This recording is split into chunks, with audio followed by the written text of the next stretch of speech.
cargos que son os títulos de crédito nas películas. Estes forman unha secuencia que aparece ao principio e ao final das películas. Moita xente pensa que son aburridos, pero son unha parte moi importante do cine.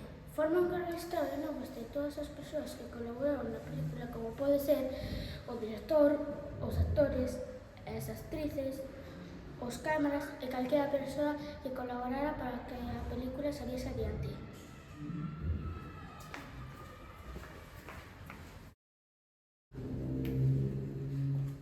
A orde dos títulos de crédito normalmente decídese segundo a responsabilidade que se tivo ao longo da produción.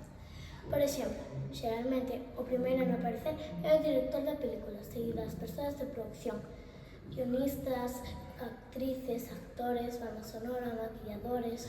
Como podedes imaginar, é moi importante que nas películas e series estean presentes estes títulos, xa que desta forma recoñécese o traballo de todas as persoas que participan.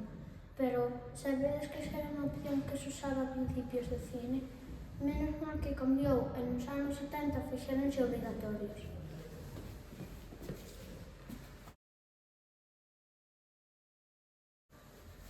Aínda que se crean que son aburridos, en realidade son unha arte que pasa desapercibida, é dicir, que non se valora.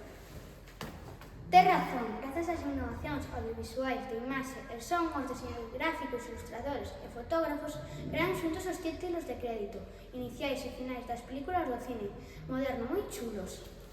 Co pasar dos anos foron mellorando as súas animacións e dándolle máis importancia ao tipo de letra, as cores, imaxes e incluso a música que se acompaña para chamar a atención do espectador. Chao.